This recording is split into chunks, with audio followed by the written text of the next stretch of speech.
CLICKLOC. I don't need science to tell me the earth is warming. You know how I know? Yesterday, I was talking to my 12-year-old daughter, and out of the blue, she goes, I kind of want it to be winter. And I was like, excuse me? And she said, yeah, I don't know. There's just something about a winter wonderland. And I was like, oh, you mean like Christmas time? And she goes, no, Christmas is rainy.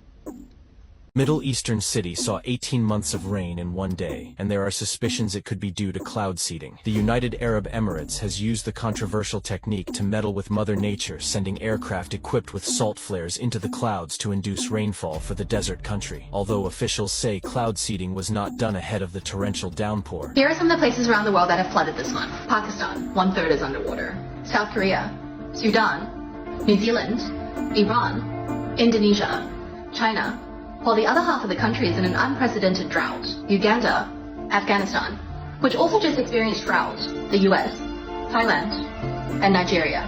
Here are 3 things you should know about the climate crisis in South Sudan. 1, South Sudan is among 5 countries in the world most vulnerable to climate change. 2, climate change drives flooding and torrential rain that forces people to flee. 3, heavy rain is followed by droughts, destroying crops and people's livelihood, leading to food shortages. As a young farmer in the west of Ireland, I just want to leave you with this. Once in your life, you may need a doctor. Once in your life, you may need a dentist. Once in your life, you may need a lawyer. But 3 times a day, every day, you need a farmer. This one block is equal to 1 ton of electronic waste. The UK produce 1.5 million tons a year, of which 17% is recycled. Oh. This is how much is recycled. This is how much e-waste is left in landfills from the UK alone. Before you think about replacing your tech, check if you can repair, reuse, or recycle it first. They found fucking microplastics in human blood for the very first time. May lodge in organs. It's not like 5% of people or 10% of people. It's found in 80% of the people that they tested. 80% of us are made up of carrier bags. Babies fed with plastic bottles are swallowing millions of microplastic particles. 2/3 of the hermit crab species across the planet are now using artificial shells, made mostly out of plastic caps and other garbage instead of their own natural shells for protection, a new study has found. Using 386 photos taken by tourists of hermit crabs using waste as shells, researchers of the Science of the Total Environment study believe that the behavior changes may be due to survival by camouflaging with the pollution. Long-term effects of having temperatures this high is going to cause bleaching in our coral reef. So these near-shore fragile ecosystems, and this is going to cause that algae that forms on the outside of the corals to disappear, and then that's the polyps' food that make the corals, and when they disappear, you get that bleaching effect. So a reef with no corals is kind of like a rainforest with no trees. Cut down until it can no longer produce enough moisture, degrades into a dry savanna, bringing catastrophic species loss.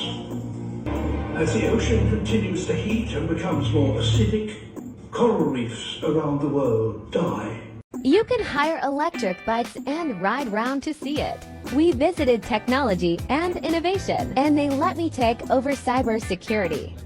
Even did a climate change escape room and learned how important mangroves are. Stella McCartney Marketplace with sustainable fabrics. Learned more about how important climate change is. According to a dire prediction by one of Europe's most powerful supercomputers, researchers used the tool to create virtual Earths, including all species of flora and fauna and 15,000 food webs. A food web consists of all the food chains in a single ecosystem, and what it came up with was heartbreaking.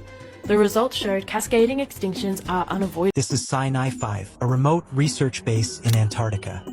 For 9 South African scientists, this isolated facility has become more than just a research outpost. It is now the site of a troubling situation. The team arrived in February for a 13-month mission to conduct climate monitoring, atmospheric studies, and geological surveys in these rooms.